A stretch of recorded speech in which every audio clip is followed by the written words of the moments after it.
Good day, everyone. Thank you so much for being with us here today. And welcome to our IP Bits and Bytes intellectual property webinar. My name is Panayota Daphniotis, and I will be your host, and I will be a speaker for the first session here today as well. Today's webinar, as you can probably guess from the name we gave our webinar, is intended to really just focus on some of the core concepts of IP with some short sessions intended to give you key and practical IP takeaways. A few housekeeping items. Carla, if you can just pop over to the housekeeping remarks slide, please. The webinar is being recorded, and the recording and all relevant materials will be available to our participants next week. Just waiting for Nori or Carla, if you can just pop the slides over to slide 4. As well, questions can be submitted throughout the webinar via the chat function, which should be at the bottom of the screen. And we will take questions and dedicate some time to questions at the end of the webinar and address as many of those as we can with the time that we have here today. I'm just going to wait for Carla to confirm that we are, there we go. Okay.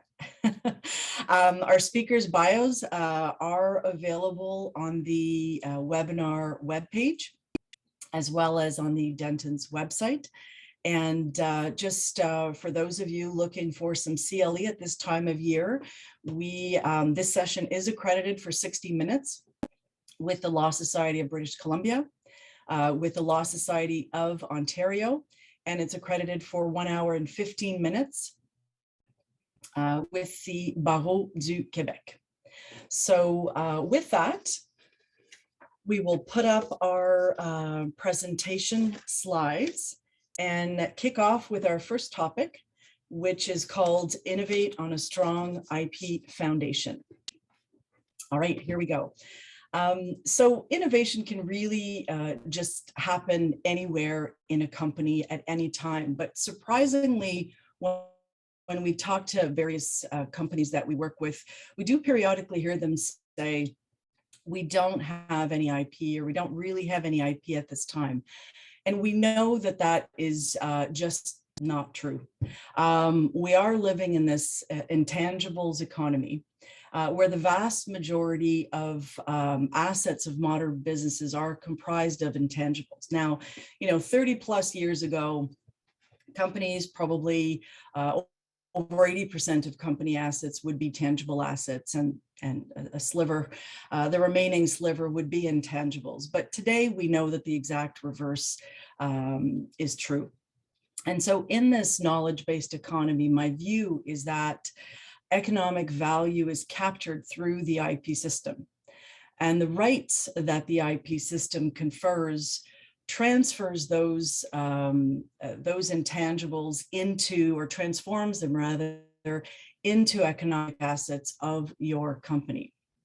So IP really does play an important role in enabling research and development, in enabling commercialization of many of those innovations.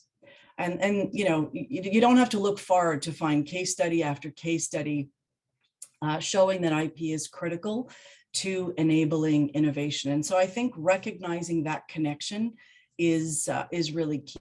So that means that business leaders and members of the innovation ecosystem in your company, such as probably many of you, do need to understand a number of things about IP. They have to understand the importance of it. They have to have the ability to identify what is valuable to your company and what you should protect, and then just take steps to do precisely those things. So if we go to the first slide, let's dive right into what all of that really means.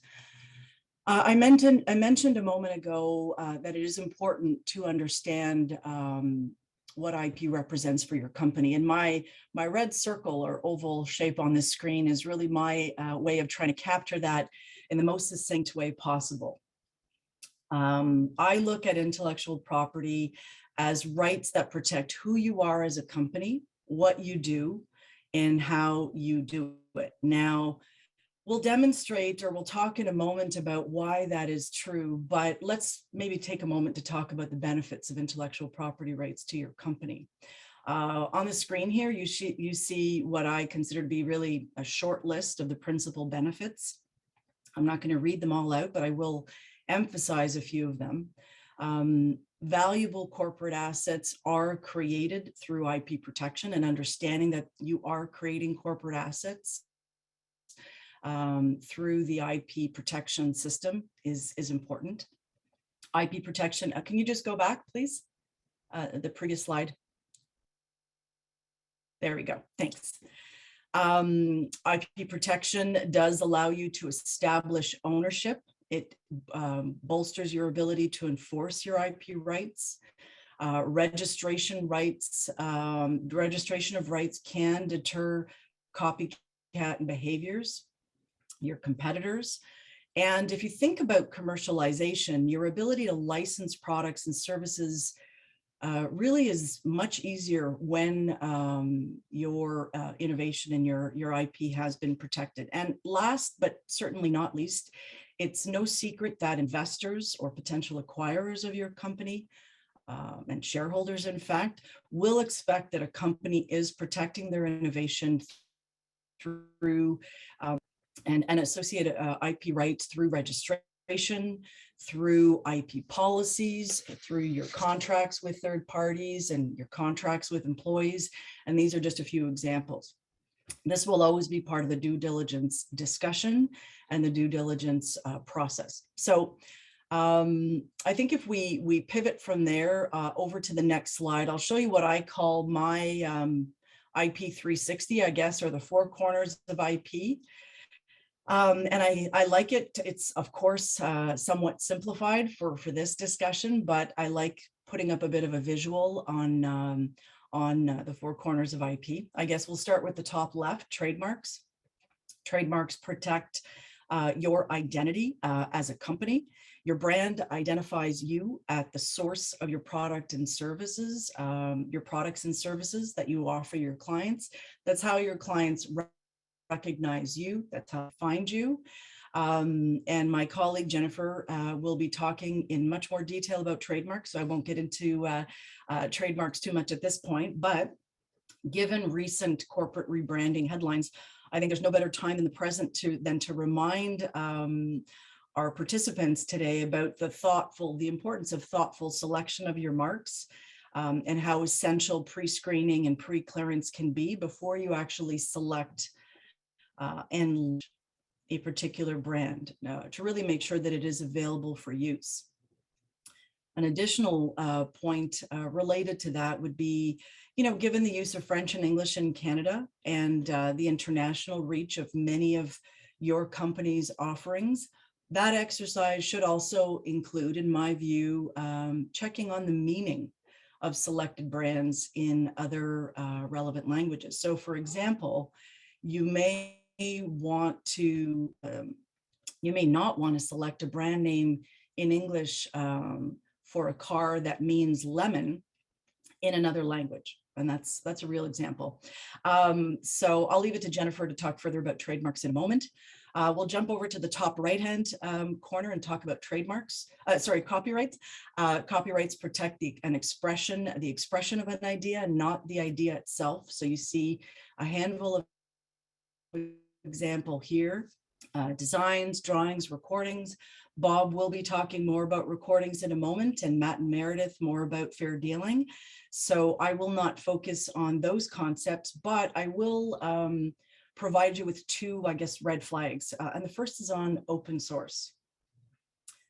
It is a myth to believe that open source software is public domain and public domain material and free to be used, that it isn't owned by anyone. Open source software is owned by someone, and they are licensing software under certain terms that may include access to source code. So the author of the software retains copyright ownership. A potential user of open source should know whether or not contemplated use of the open source complies with the license. And that's a key area of compliance for a company. And I would say red flag number 2 is about data and software code. Now, both of these topics are something we could talk about for an entire session, which of course we won't. But in short, data can be protected under copyright law, and that will depend on a number of factors, including originality of the data and the exercise of skill and judgment that are associated with the creation of that data. Many companies have questions about their ability to use data, for example, in training AI, and need to understand the risk and associated liability with those activity given the application of copyright law. Software code that is in an AI system can be protected by copyright. Beyond this, other developments in AI are raising a broad range of copyright policy questions that do have a bearing on innovation, that do have a bearing on investment and remuneration for copyright owners in Canada. And I think flagging that is important for your company. So for today, though, on the topic of data, which is an important topic, I do want to leave you with just a few questions to think about when it comes to data and data ownership and the right to use data.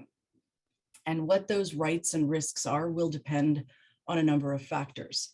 And so, questions such as what kind of data is it? Is it mere information?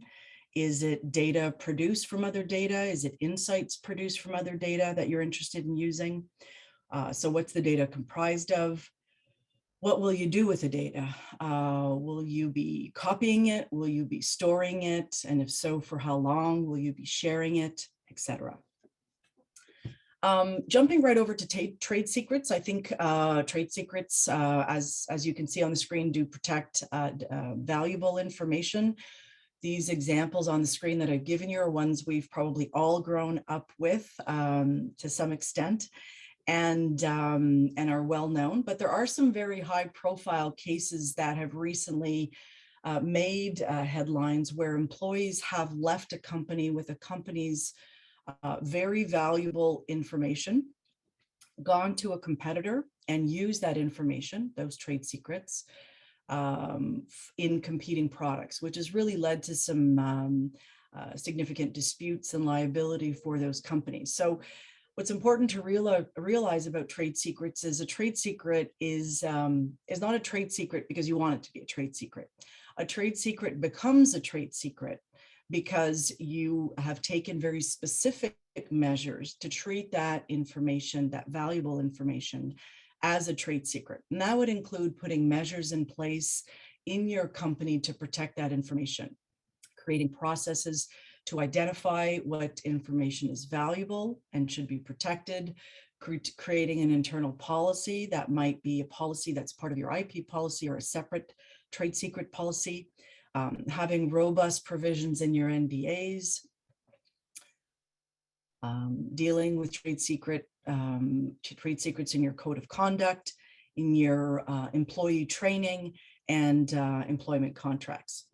And I think worth mentioning that that sounds like a bit of a long list, but we work with clients quite regularly on implementing such measures. And implementing such measures can be quite simple and effective without being complex.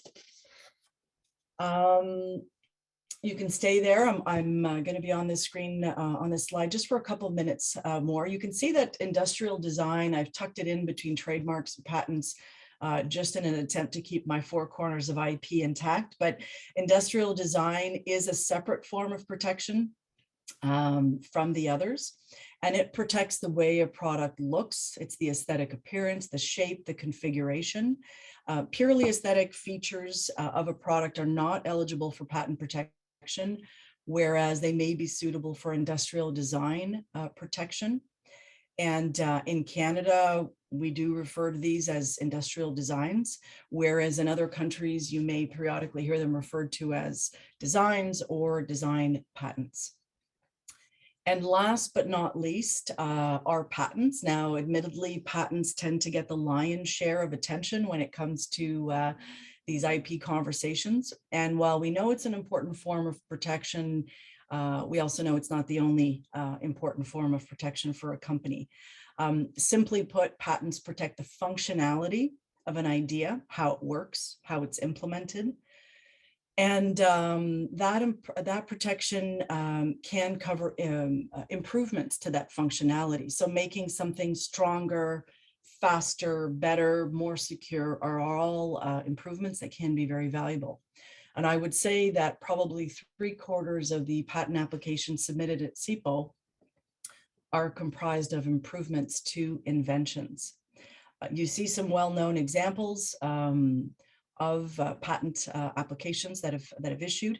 What's important to know at a really simple level from a patent perspective is that for something to be patentable, it must be new. And that's not just new in Canada, that's new anywhere in the world. And so public disclosure of your invention before you have filed a patent application will compromise your ability to get to seek patent protection. So when it comes to all of these forms of protection, it is really not an either or decision in terms of how to protect the products and services of your company and your innovation.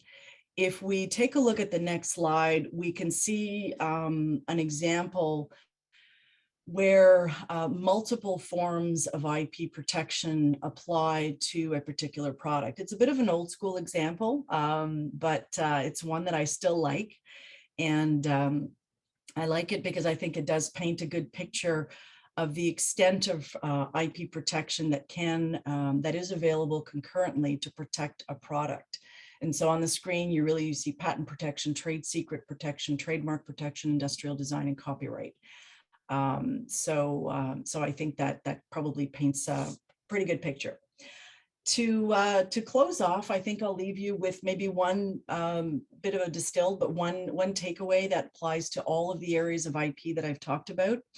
I think, like so many things in life, when it comes to IP, timing is everything. So generally speaking, with all of these forms of protection, you want to be first. Being first from a protection standpoint is essential. So your company really should be aiming to identify, understand, and identify and protect your IP promptly and regularly before you share any of that with third parties or with the public, before launching your product or a new capability. And I think just this will, in fact, go a long way to establishing a strong foundation to protect the innovation of your company. So with that, we will move over to the next session, where my colleague Bob Tarantino, counsel in our Toronto office, will be talking about copyright, and the topic is I Recognize That Song. So Bob, over to you. Awesome. Thanks, Paniota. And thanks, everyone, for joining us. If we could move to the next slide, please, that would be great. So the mandate that I was given was put everything anybody could possibly need to know about music licensing onto 2 slides. So I said, okay. So here's the first slide. So we're going to use, just as a sort of example, imagine that you want to license the Rolling Stones song Satisfaction for use in your commercial or your advertising campaign. There's 2 critical bits of information you need to know in order to understand how to go about licensing that song. So the first is, when we talk about a song, when we use the colloquial term song, we are referring to 2 different pieces of intellectual property, 2 different bits that are protected by copyright law. The first thing is the master recording, the sound recording.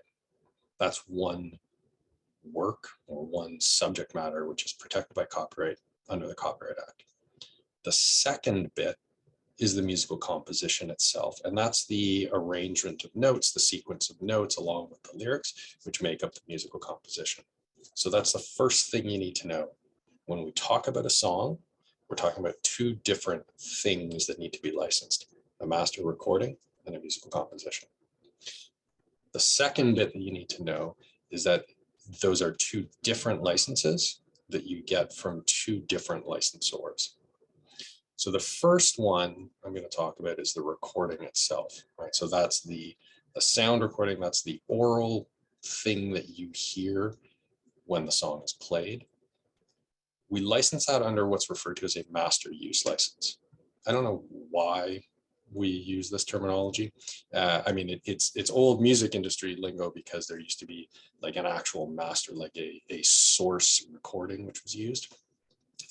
For whatever reason, that terminology persists. We talk about a master use license. When we're talking about a master use license, we're talking about something that comes from a record company.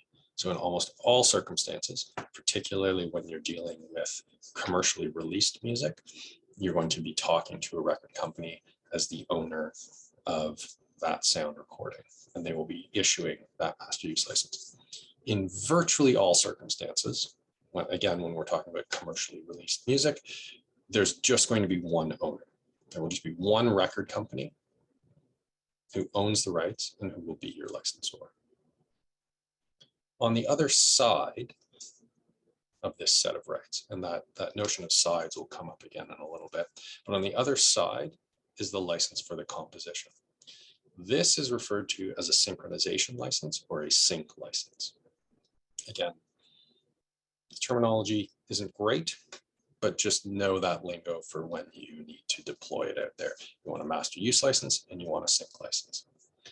The sync license and the process for getting sync license can be more complicated than getting the master use license.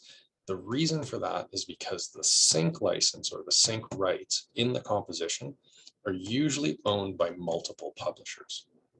And it's the music publishers who own the rights that we need to license. The reason that there are usually multiple music publishers is because most songs are written by two or more people. Particularly these days, when we're talking about pop music, you can have upwards of 8, 10, a dozen songwriters on any particular song. You have to get a license from each of them. So the way that the music industry has structured this is that people are accorded percentage interests in the songs. So in the case of Satisfaction by the Rolling Stones, it's pretty simple. It's a 50-50 split. Mick Jagger owns 50%, Keith Richards owns 50%. If you have a recent song by Justin Bieber, you might have 8 different songwriters, one of whom has 8.4%, another one of whom has 25.3%, another one has 36%, etc. What you have to do is you have to identify all those different licensors, all those different music publishers, and tally them all up so that you get 100% of those music publishing rights. So, as I've said, we've got a master use license for the recording and a sync license for the composition. So here's the first caveat. Do I always need 2 licenses in order to use a song? Not necessarily. You definitely need 2 licenses if you are using the commercially released version of a song, but you do have an alternative. You can obtain just a sync license, the right to use the musical composition, and then you can create your own master recording, and you can use your master recording in your advertising or in your marketing campaign. So there's one out there, right? We started off by saying you always need 2 licenses. You only need 2 licenses if you are obtaining the commercially released version of a song. Sometimes, in some situations, it might make more sense for you to create your own sound recording of the composition. One other caveat, which is related to that, I'm talking here about commercially released music, popular music in particular, and in the case of Satisfaction by the Stones, one of those popular songs of all time.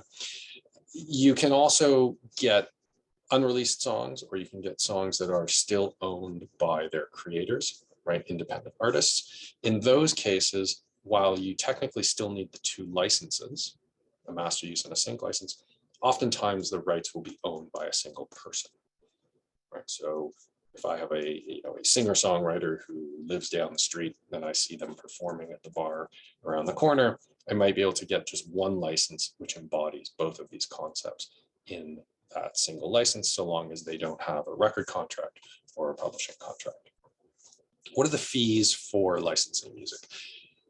It's really impossible to answer that. I mean, the real answer is that the fees will be whatever the market will pay. So more popular song, you're going to be paying more money, obviously. That being said, the aggregate price will also be a function of those three items that I listed on the slide there, which are the duration, the territory, and the exclusivity. If you want the exclusive right to use the song in a lot of territories and for a long time, then obviously you're going to be paying more. The other thing to mention here is that these license fees are usually paid on an MFN basis, a most favored nations basis. In other words, you pay the same amount for the use of the master as you do for the use of the composition. So if I'm licensing Satisfaction by the Rolling Stones, probably going to be paying upwards of $500,000 for that. I would be paying $500,000 to the record company for a master use license, and I would be paying the same amount, $500,000, to the publishers for the use of the composition. That $500,000 which goes to the publishers gets divvied up pro rata in accordance with their percentage interest that they own. Do you have to pay royalties? It's quite unusual as a business matter to pay royalties. It's conceivable, certainly. So if you use a song in connection with a marketing campaign, the licensors may say, well, we want a piece of the revenue that's generated through the marketing campaign. You see that occasionally. It's relatively rare, but it's not sort of a requirement. It's not baked into either the Copyright Act or industry practice with respect to these sorts of licenses. The one caveat that I will mention there is if you are using a sound recording which was performed by union members, so the musicians and the singers on that recording were union members of the American Federation of Musicians or the Canadian Federation of Musicians, you may need to pay what are referred to as reuse fees to that union or those unions in order to make use of that. Not unusual in the context of sort of popular music, commercially released, rock or pop music, but not particularly common. It's helpful. So this is an example of where it can be extremely helpful to have an experienced music supervisor who's involved in this process for you, who can identify whether that's going to be the case and whether you need to pay those union fees. If you are exploiting the song on your own platforms, so on your own website, in your own app, you may also be liable for paying public performance royalties, which you would need to secure a license for from SOCAN in Canada, or potentially other collectives, depending on the nature of the use that you're making of it. But again, generally, if you're using a song in connection, with a television advertising campaign or an advertising campaign where the ads are going to be viewable on say YouTube or on Twitter or other social media platforms, the only licenses that you need are the master use license for the recording, a sync license for the composition, and all of those public performance licenses are the responsibility of those platforms instead. So if we could move to the next slide. So in addition to saying I had to put everything onto 2 slides, I said, see if you can make a checklist. I said, okay, let's make a checklist. So I'm going to run through this relatively quickly. Just want to give you a sense of the types of provisions that you should be keeping an eye out for in your license. So first, make sure you have 100% of the rights on both sides. Right, as I said, when it comes to the music publishing on that sync license, it can get a little persnickety. There can be lots of different people that have little niggly amounts of numbers. You got to make sure all of those add up to 100%. Make sure you're clear about the exclusivity of the rights that you're obtaining.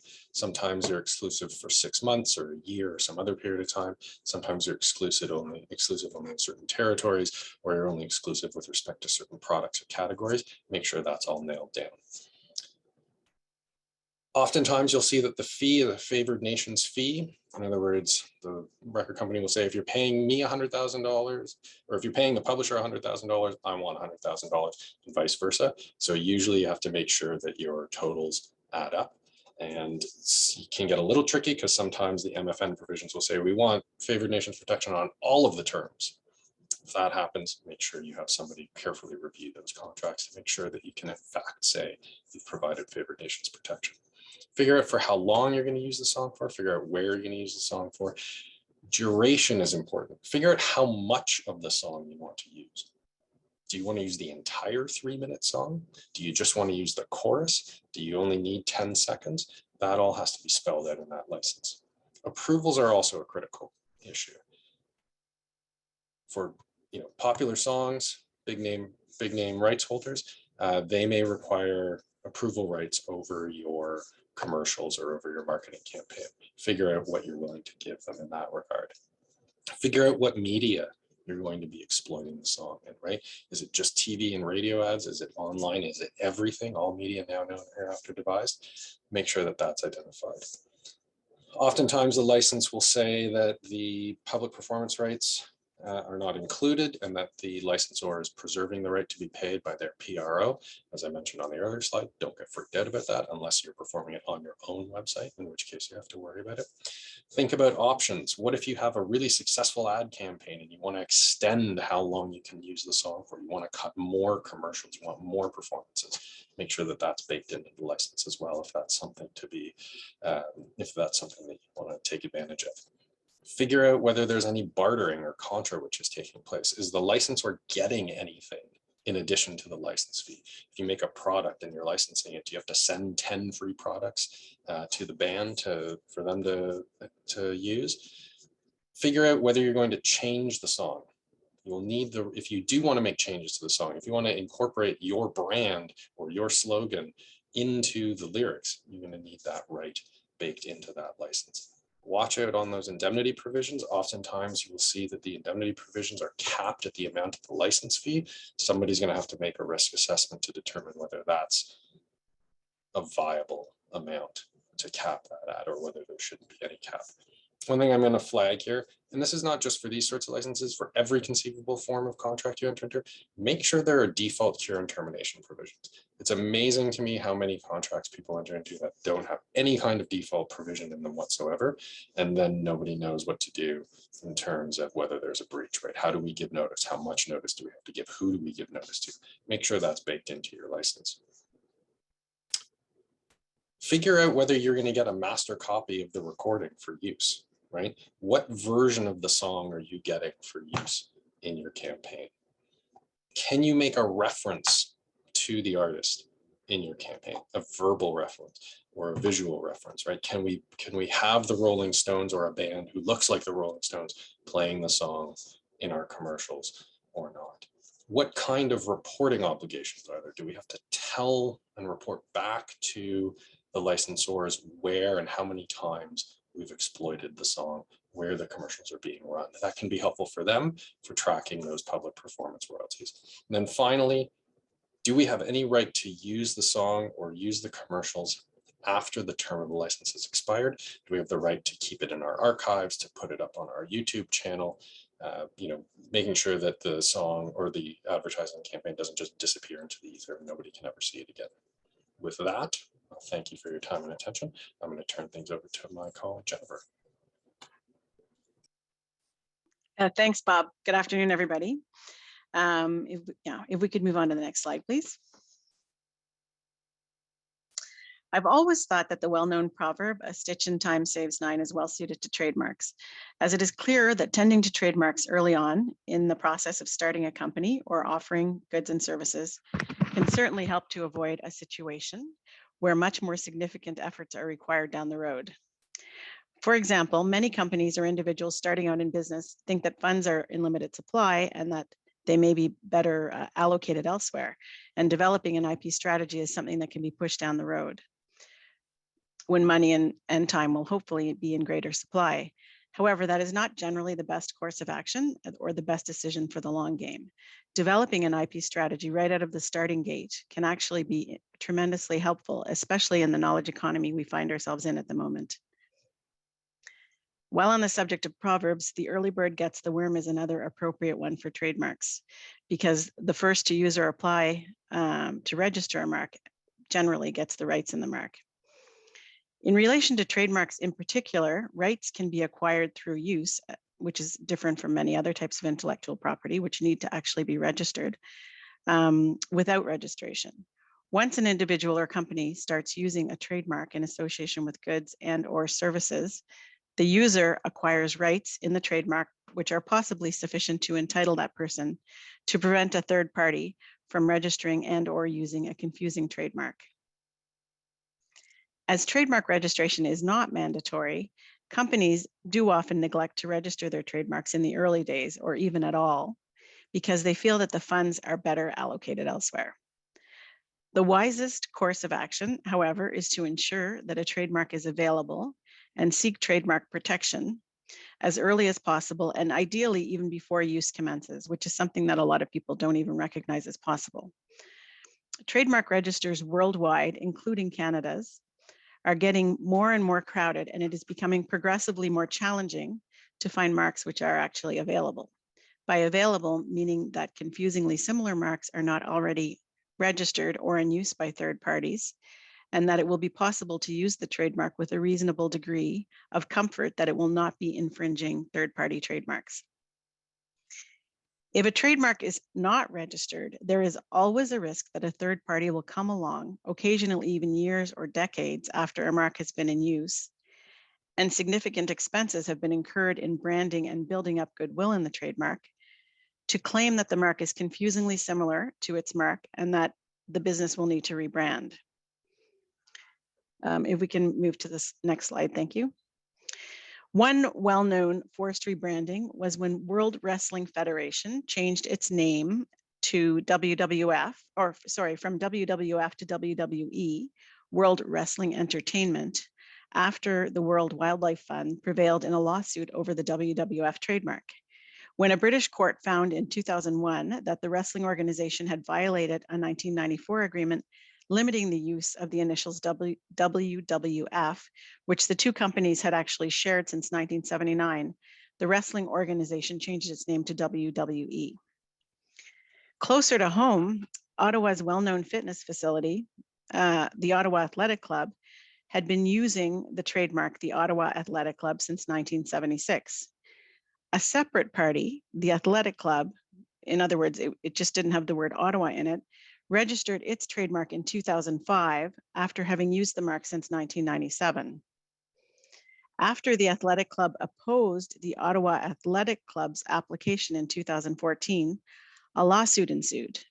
The Federal Court of Canada struck the Athletic Club registration on descriptiveness grounds, but also prohibited the Athletic Club from using the trademark at all on the basis that it had become recognized in Canada as a generic term designating such facilities.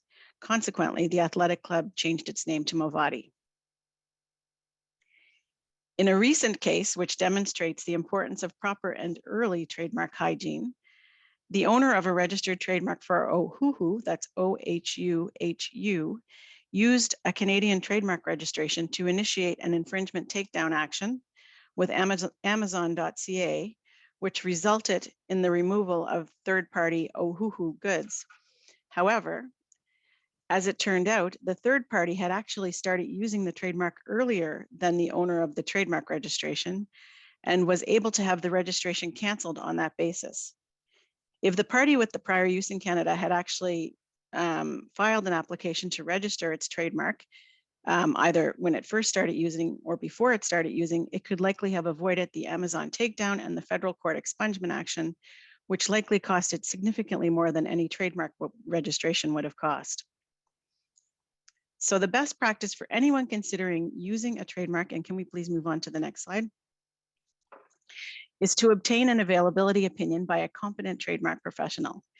This involves conducting a search of the Canadian Trademarks database, as well as various common law sources such as corporate name databases, domain names, and the internet. The results will determine if the trademark is available for use and registration in Canada, or if there are confusing third-party trademarks registered or in use that might bar registration or lead to conflict, including a potential trademark infringement action. And as Panayota noted, a search will often take into consideration whether or not the mark is potentially offensive or something in a foreign language, which can be very useful, especially if it's a mark that is intended to go global. If the mark is revealed to be available after the search or the availability opinion is provided, an application or applications should be filed to register the mark.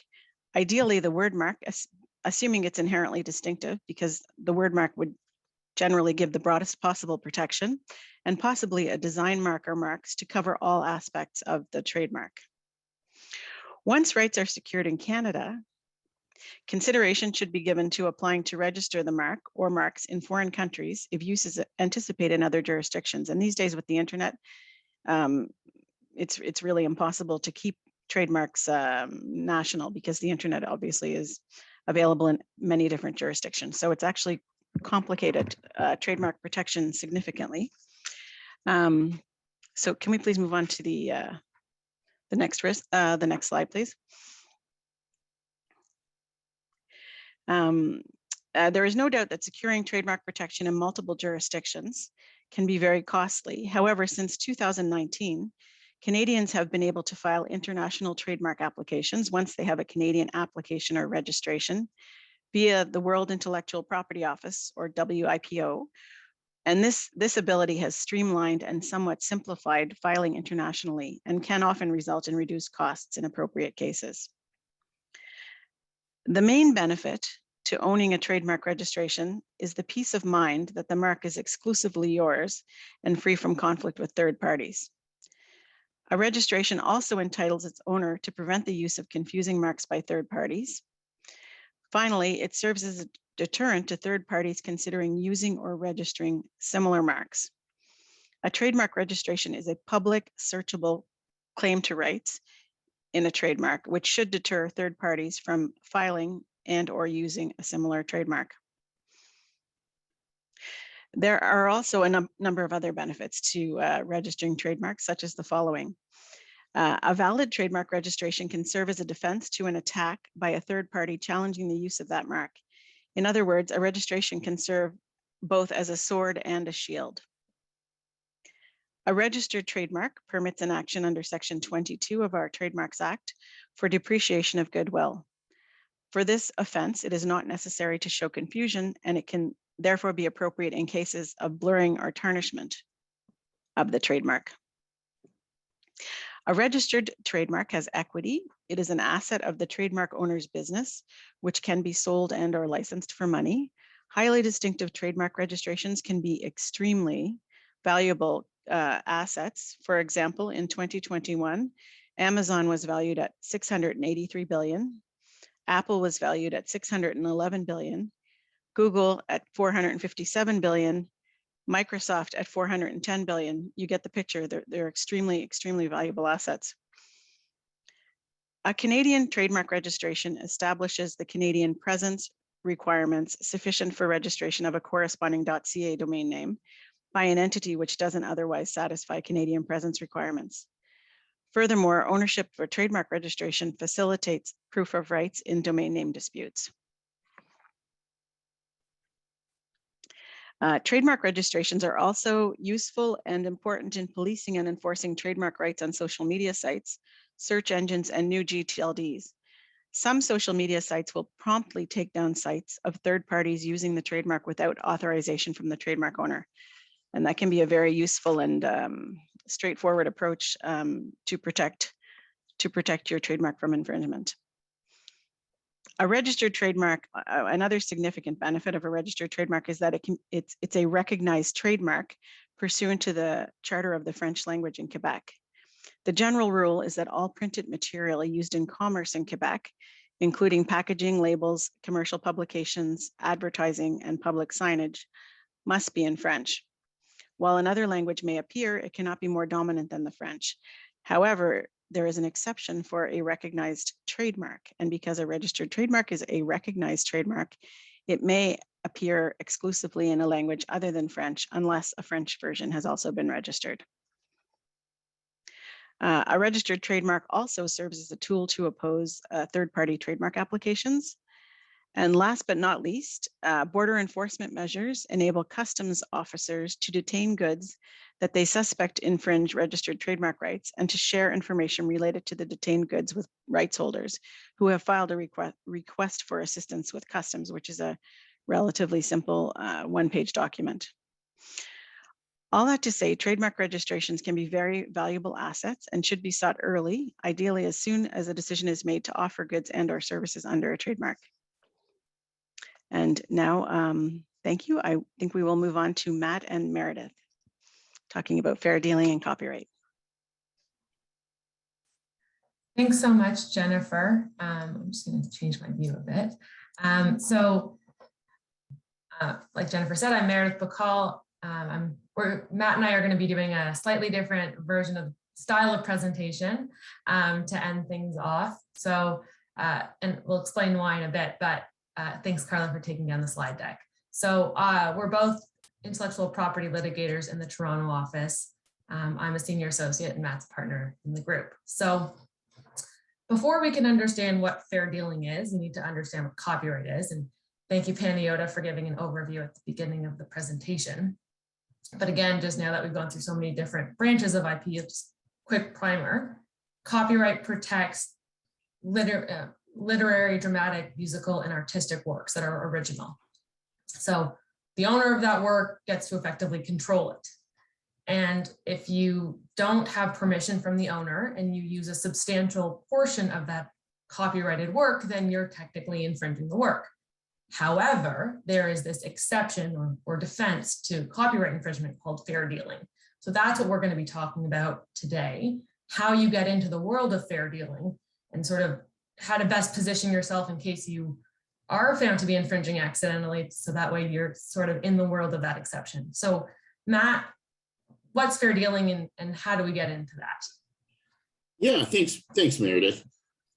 So fair dealing, it's interesting because it's a statutory defense to infringement of copyright. And there's three primary grounds, which I'll take you through. And then there's a common law test of fact around, is the dealing fair? And so we first have to establish that we lie within one of the potential grounds for this type of defense. And so this is section 29, 29.1 and 29.2 of the Copyright Act. And is the purpose for research? Is it for study? Is this part of my academic adventure in terms of studying literary Russian works or whatever it may be?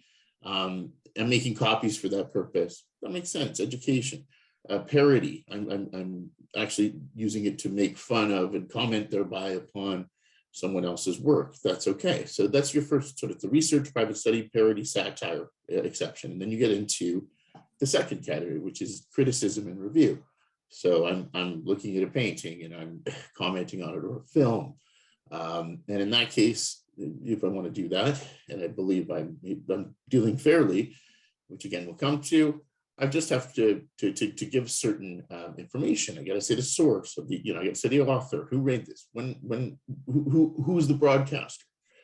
And then you have this third category, which is one that's probably comes up more frequently almost than others, is I'm reporting on news. I'm taking some footage of something, for example, and I'm putting it on television because I'm reporting about what occurred in that, and there's a comment on it. And again, I'm attributing the work to that person or to the owner of that copyright, and thereby being, I put myself into the potential realm of fair dealing. And then you go through the sort of factor-based analysis where it gets tricky. And these are not a complete list of factors in Canada, but these are the principal ones that the Supreme Court's recognize, which is sort of the purpose of the dealing. Are you going out there to make money? Is this dressing up perhaps your use of a copyrighted work somehow in order to get around the right, or the fact you need a license, you need to pay for it. And then, you can look at the character of the dealing. So how are you using the work? Are you using it excessively? Are you destroying a copy after you use it? You're using a limited purpose.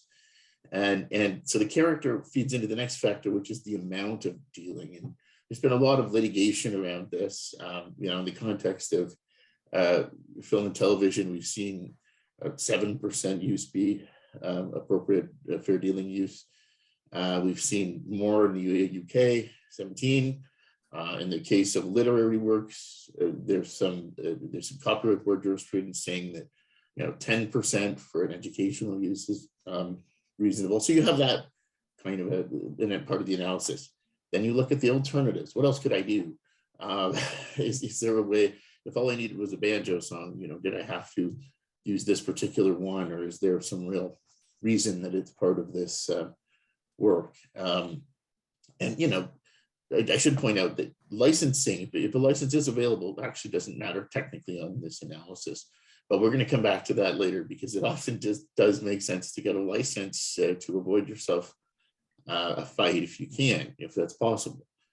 And then you look at the nature of the work. Is this a private letter? We've seen in the news private letters.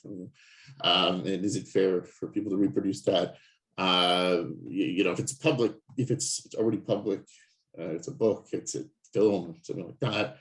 The nature of the work is such that it's, I think, more appropriate for use and the availability of the defense, more likely, versus, again, some sort of private matter or not broadly circulated work. And then you look at what is the effect of the dealing on the work? Is this displacing the sort of market for the work?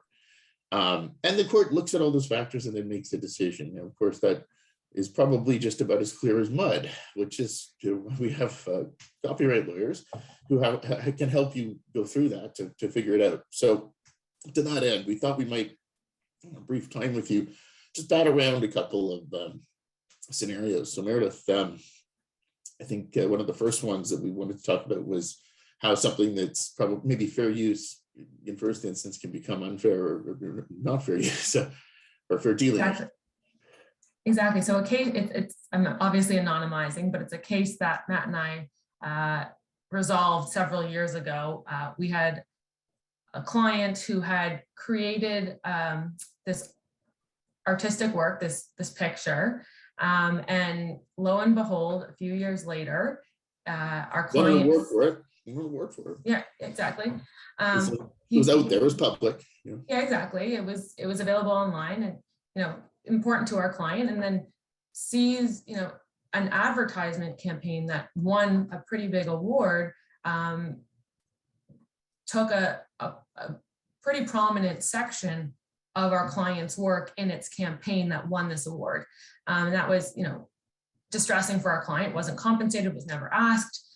We get involved, and so in the course of our involvement, we find out that the way in which this work was used in the campaign was that it was one of the people at the ad agency came across this work and originally wanted to sort of say, oh, this is an inspiration for us. This is part of our research and how we're going to create this. Put it up on the mood board. Yeah. Exactly. But somehow down the line, it went from inspiration piece to sort of being incepted into the campaign, and it was, they swear up and down it was inadvertent, but that doesn't really matter in the context of copyright law. Your intentions here don't matter so much. So how could you have prevented that? I mean, what's the solution here that would be? Exactly. So, in terms of this is fair dealing, yeah, originally it was in the context of education. It was a small portion, there's a good argument to be made that it was fair dealing. But once it went into the world of this public campaign, you're no longer into any of those enumerated grounds that Matt talked about. It's not criticism or review. It's not, and it wasn't attributed. So a good way to avoid the situation is to, if you're using other works as part of your education, your research, you're having an internal program, you're having a discussion with your team, and you're taking a copyrighted work that you don't have a license to use, mark it as such to ensure that this sort of broken telephone inadvertent use doesn't come to bear later on, because, you know, Joe on the advertising group put it in, and then, you know, Shauna later on sees it, and then she takes it as and doesn't realize sort of that chain of control of how that sort of got to be. Sorry, chain of title, thank you, Matt. Chain of title of how that sort of came to be. So you want to make sure that if you're going to be doing something like this, you want to clearly mark it best, you know, and you definitely want to attribute it so that way people know where it came from and that they know that they don't have the license, or even mark, you know, don't have a license. This is for research purpose only. So this doesn't end up happening. And, you know, you put in these protocols to avoid sort of getting a pretty nasty letter from me and that. Sort of changing gears completely. You know, Panayota was talking about software recently, and, you know, open source and all of that. So Matt, how does fair dealing play out in the context of software? I know there was a big US decision a few months back in this space. So how do we see that happening in Canada?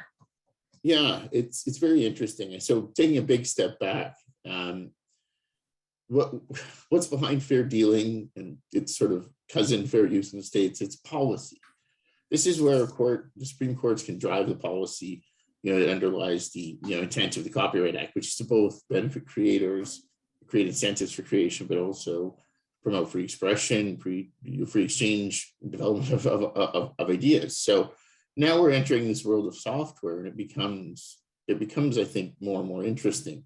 Yeah, as Pandy rightly pointed out, the open source software issue it can be a real minefield, but there at least you have some contracts you can look to, and you can go and you can check using different means to determine whether you've engaged any open source code, and you can somewhat regulate yourself around that.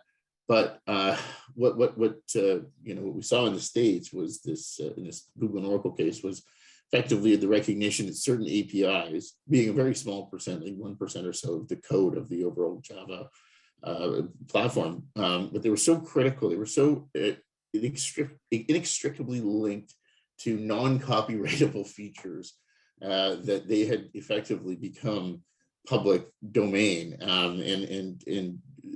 they were fair to use, I should say, not public domain, but they were fair to use. And there was, you know, different rationale there. There are different factors in the States, but in Canada, I think that there's the same kind of possibility. We'll have to see what happens. But again, it's very important that, you know, when you're dealing with your employees and their coders and so on, that you're keeping good hygiene around that, because to the extent a piece of code is being used for research purposes and evaluative purposes, you know, that may well be totally fair to do. And again, you'd be labeling it, you'd be marking it, it's research, a study. But then when you transition to saying, I'm either taking the code itself, or I'm substantially taking, you know, whatever it is, which is the core element there, that is the expression, then you may have a problem. So that's a tough risk to analyze on the fly. And it's better something to deal with advanced upfront education, talking to people, getting them to sign and understand policies around that, you know, and ensuring you have licenses for things that you use. So, you know, we could go talk about it for hours, but I don't want to extend too far past our time. So I'm not sure where we stand there, but we can certainly keep going until infinity. I think we have a few more minutes, and just sort of to pick up on your last point, Matt, about policies, you also want to, in terms of policies around software, you also want to have the same type of policies around using other people's works. It's surprising how often we get calls, either sending the demand letters, or our clients are receiving the demand letters, where someone, you know, takes an image that they see on Google Images and puts it as part of their, you know, social media page to promote the business, or as part of its campaign, thinking that since it's on Google, it must be, you know, public domain, which is just not true. And I'm sure many people on the line know that, but, you know, that doesn't, it's important that goes down to the people who are actually making the content and posting. Or managing your social media, right? Like, it's just, exactly. That's something that we often, you know, delegate down and need to make sure it's supervised for that very, you know, and other purposes, obviously. But that's a great point, Meredith, for sure. Exactly. So you there are lots of ways to get licenses to work, and then just providing your employees with those tools about this is what Creative Commons are. This is you can use these images, but there are different permissions on each type of image, or you can get these images from these domains, and we'll pay the license fee. But you want to make sure that you're paying for the license fee for a commercial purpose, not for a private purpose. So you just want to make sure that you're in the right world. Like we got a judgment for a client for like $50,000 a few years ago because an image that she had posted online ended up in someone else's store under somebody else's name. And someone just totally misappropriated her work. And, that was a really costly mistake for the bad guys. But it hurt. Yeah. So, just from one image. So those are the sorts of things that you just want to make sure that, at the top, and then you make sure that the people who are doing the groundwork on this are fully informed and don't get you into heaps of trouble.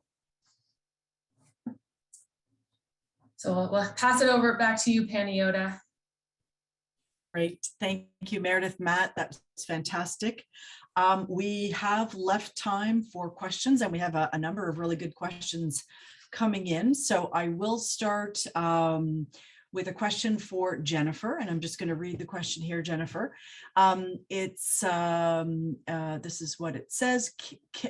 Could you comment on whether a trademark would be protected where the infringing mark is not registered, but can be claimed to be under a different class of registrable trademarks, although in the same industry? Brackets, software for displaying publications versus magazine or publication. So I think the question is about an unregistered mark that someone alleges is infringing, but it would be used in a different class than the registered mark. And so let's call it the plaintiff in that situation. So Jennifer, maybe you want to just absorb that and see and share your thoughts on it. Sure, thanks, Panayota. I mean, the cases are, it's hard to predict without knowing all the surrounding circumstances, but it depends on how similar the marks are. If the marks are identical, if the original mark is highly distinctive and therefore entitled to a very broad ambit of protection, because some marks, well, there's a whole spectrum of distinctiveness, and inherently distinctive marks or highly distinctive marks are entitled to a much broader ambit of protection than, say, marks that are very suggestive or descriptive of the nature of the goods. So it would depend on the distinctiveness of the marks in question. It would depend on whether or not they're in the, if the products overlap in channels of trade. So there are all kinds of circumstances that a court or the Trademarks Opposition Board would take into account. So it would be really hard to give a blanket answer in that scenario without knowing all the surrounding circumstances. But I would say that just from what we've heard, those are pretty close. So if the marks as well are close or identical, then I think that would potentially be problematic. That's great. Thanks, Jennifer. I see another question here for Bob. Bob, the question is, how are moral rights dealt with in the licenses that you described? It's a good question. So the answer is they often aren't, but I should draw a distinction between sort of commercial grade licenses, so licenses that you will get from big publishers, and sort of independent licenses. And just as a refresher, the relevant moral right that we're concerned with here is the right of an author to object to the use of their work in connection with a product or a service that they feel jeopardizes or prejudices their honor or reputation. So moral rights are a real threat. If there is a sort of unaddressed moral right out there, you face potentially a composer who could bring a claim for moral rights infringement under the Copyright Act. The way it should be dealt with is the license should say that the author has waived their moral rights. And if you are obtaining a license directly from the composer, if they're an independent artist, you should have them say that. Most commercial grade licenses will not speak to moral rights. The licensors will generally just refuse to say anything about them. And in that case, you have to rely essentially on their representation where they are saying that they have the right to enter into the license.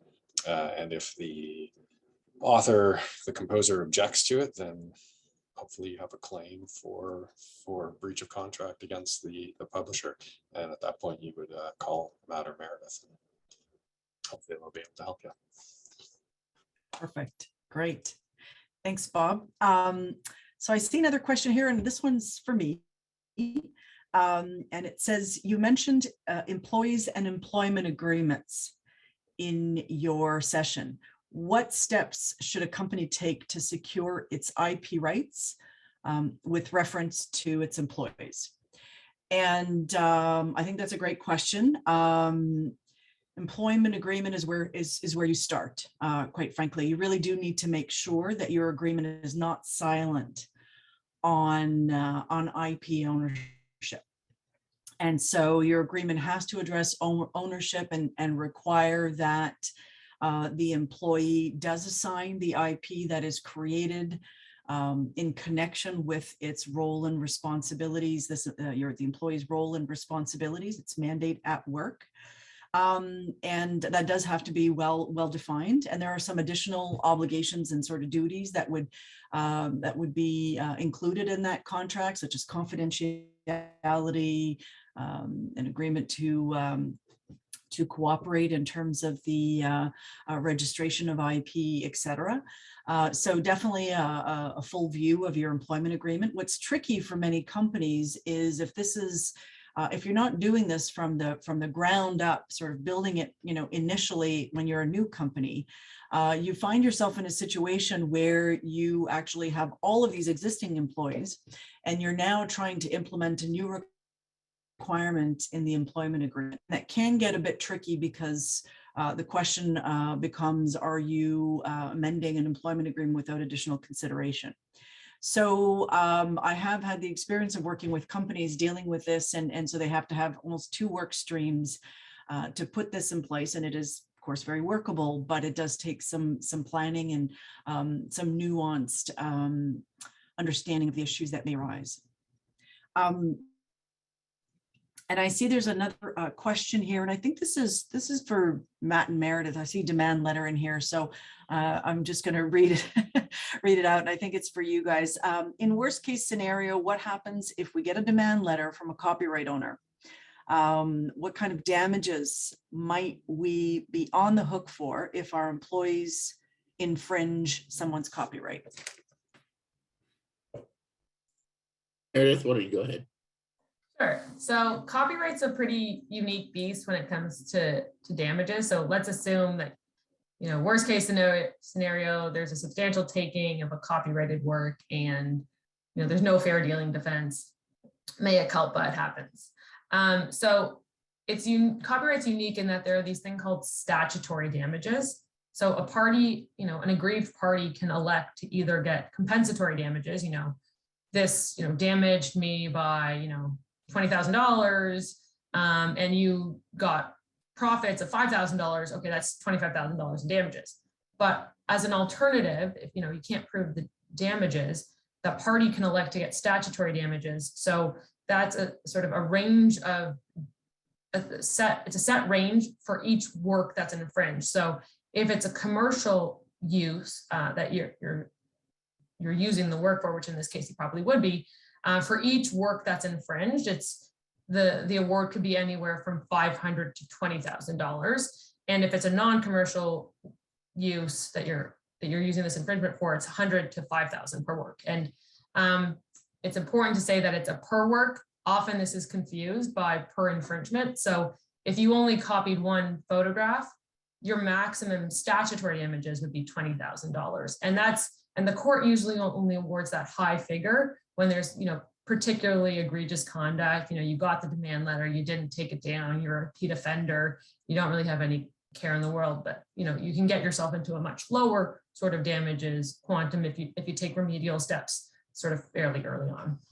Yeah, that's not to say though you can't prove actual damages, right? If you've got a piece of software that's worth $100,000 to license and someone steals 10 copies of it, then you're going to sue for $1 million on the basis that, whatever the actual profit margin would have been on that $1 million sale. So you still, you do have that exposure, and, that's really the way I would approach it as a litigator.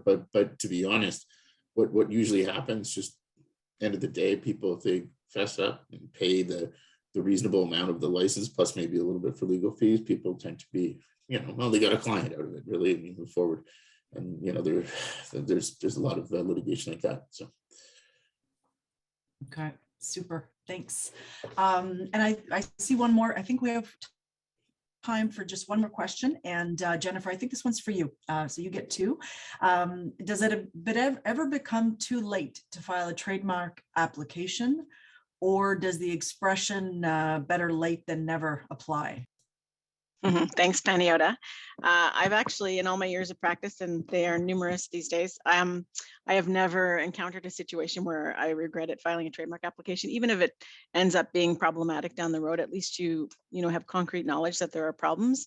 So I would say no, it is never too late to file a trademark application. I think you are always better to file, well, in the vast majority of cases anyway, it's best to file a trademark application to solidify your rights, even if you've been using for 20 or 30 years, just to get your rights on the trademark register. Then you get exclusive rights if it proceeds to registration across Canada, which is always a good thing, and it enables you to really enforce your rights, and yeah, so, and to have the peace of mind of having a registration. So I would say the answer to that question is unequivocally no.